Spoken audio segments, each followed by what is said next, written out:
Ruutaan namoonni jireenya koo randanatti godhanii akkananii hin jiraanneedhaaf kan isaan dhama'aa jiranii na dhiisaa hin jiranii yoo jettu dubbatte.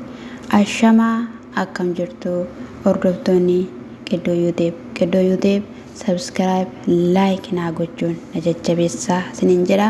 Na jajjabeessaa kan jirtan Waaqayyo abbaan koo sinaa heebbisuu sinin jechuun jaaladha.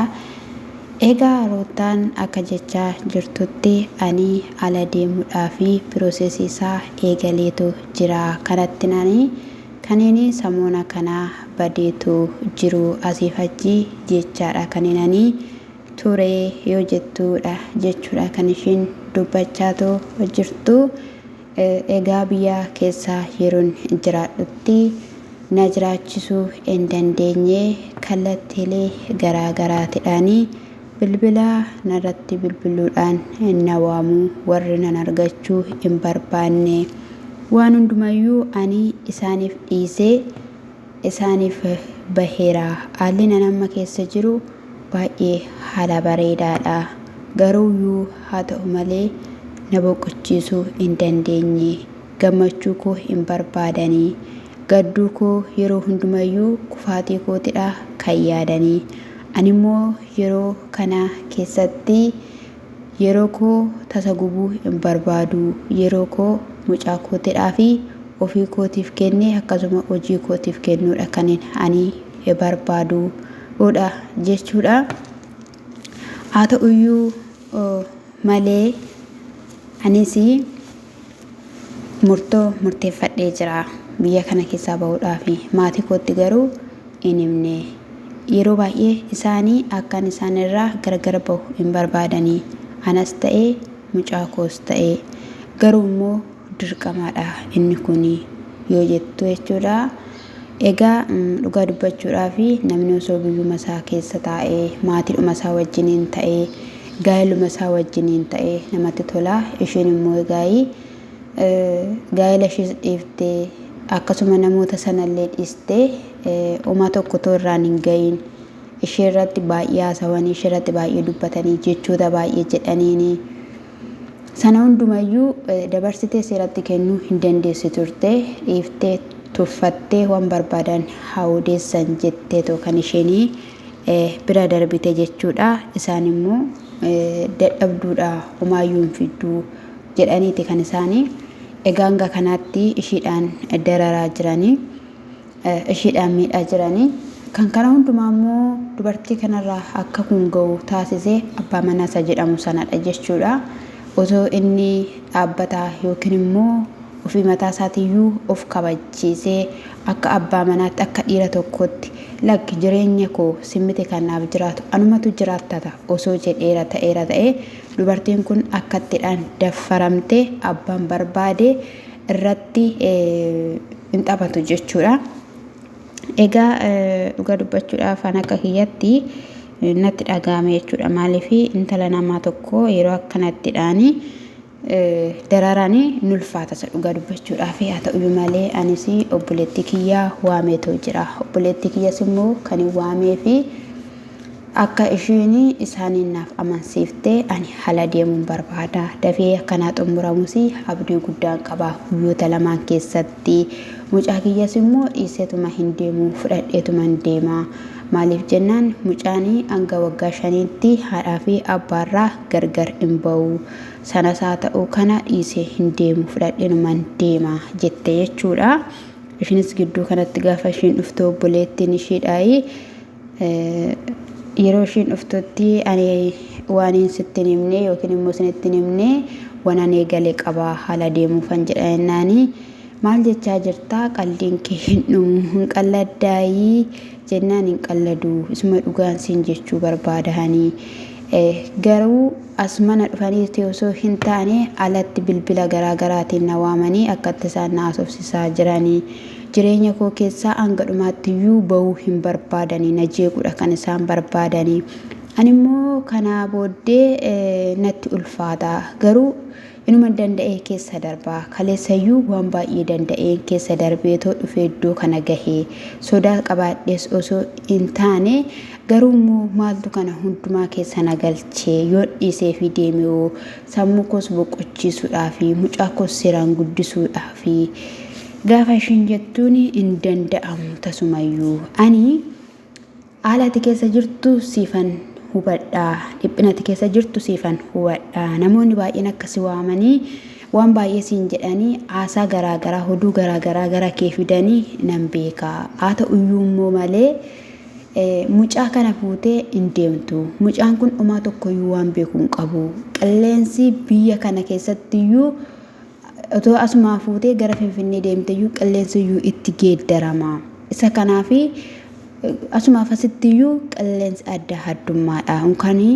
mucaa ji'a lamaa hin guunne dhiisiitii numaafiyyuu warrun guddataniifiyyuu biyya biraa fuutee deemte taanaanii yoo si jalaa dhukkubeewu namnis bira jiru hin jiru nuti kan jirru hasidha daa'imni immoo yeroo dhukkubsatanii iddoo kanatti na dhukkuban jedhanii lafa kanatti na dhukkuba hin jedhanii boorraatiin kanafe yaada isaansii kennanii hin qabu kanaafiyyuu akkam taata gaafichaa maal taata jennaanii maali ijoolleen achitti yooyi jiru maal rakkoo qabaa iyaalamanii akkuma sitti yaalamanii jettee gaafa Ruutaan gaafattu isaan achitti dhalatanii lafa sanatti dhalatanii qilleensa biyyichaa hin beeku isa kanaafiyyuu mucaa kanaaf fuutee deemuun matumayyuu iyyaadamu nan aarsini akkan si habaarus nan taasisini baqqaayi dandeesseetta atu jabduudha waan hundumayyuu dandeessuudha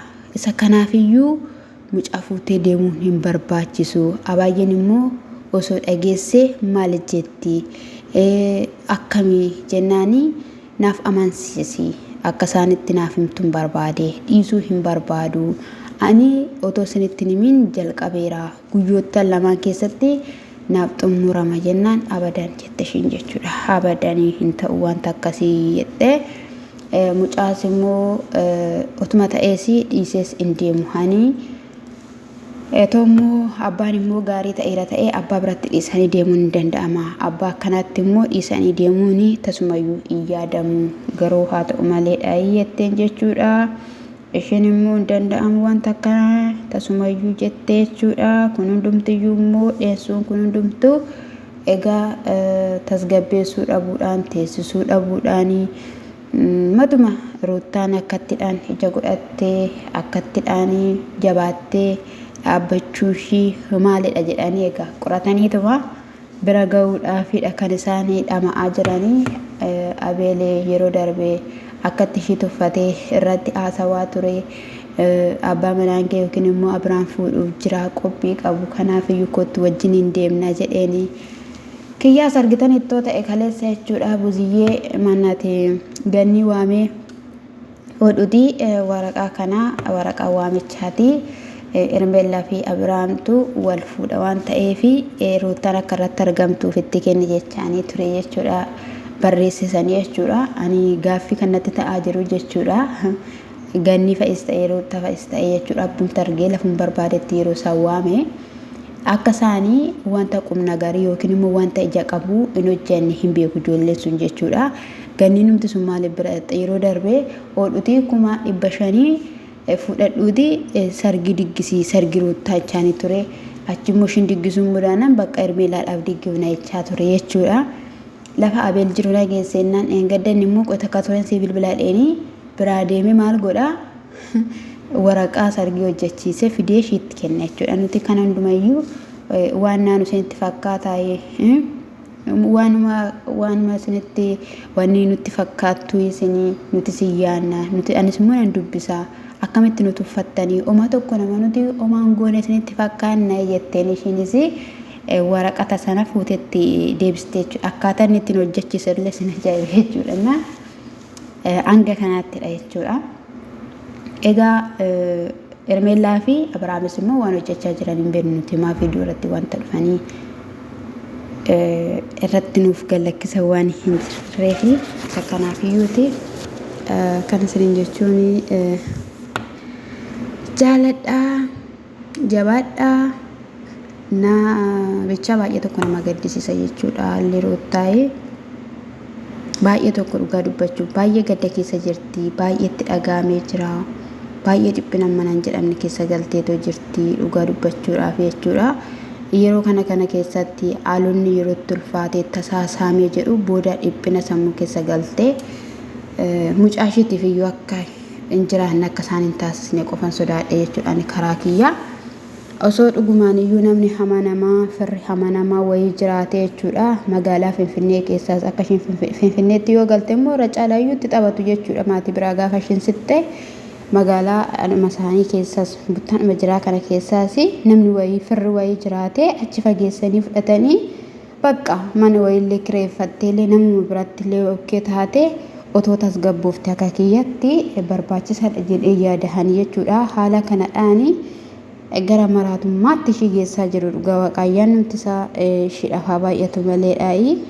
Dubartiidhuma hundumatu gaa'illi yoo ta'uufi baate gaa'ila diigaa, jireenya yoo ta'uufi baate jireenya ishii diigee jireenya haarawaa kan biraa jiraata jechuudha. Ruutaa qofa miti garuu immoo isaanii abadanii otoo nuti biyya keessa jirru atas keessa jiraattuudha jechuu isaaniitti natti fakkaate wanta ta'aa jiran jechuudha. An akka kiyyatti dhugaa kadhannaa ishee barbaachisaa kadhadhaa isiniin jechuun jaaladha. Warri na jabeessaa jirtan warri na faana jirtan illee warri kallattii garaagaraatiin ayizoosh naan jettanillee jettee jirti jechuudha. Kuni anaa fi jabina kootidha. Itti isa kana dhagilaaleen jabaadha jettee jirti jechuudha. Gaafa dhugaa dubbachuudhaaf obboleettinis immoo inaasofnaa baay'ee faanasii jetteetu jechuudha. Kan isheen achitti dhiistee akka kiyyattanitti fudhadhu ittuma hin fudhadhu waanuma akkasii kana iyyuu jettee jechuudha. Isa kana isiniin jechuun jaaladha. Waan iyya akkanaa akkasumallee gaa'ela akkanaa sinaa oolchu jechuudha. Haadha daa'ima isaatiiti, haadha mucaa isaatiiti Abiraam jechuudha. Hanga kanatti akka jeeqaniif karaa banumsaa baay'ee nama gaddisiisa isiniin jedha. Gooftaan kun sinaa eebbisuu eebbifamaa shaalom.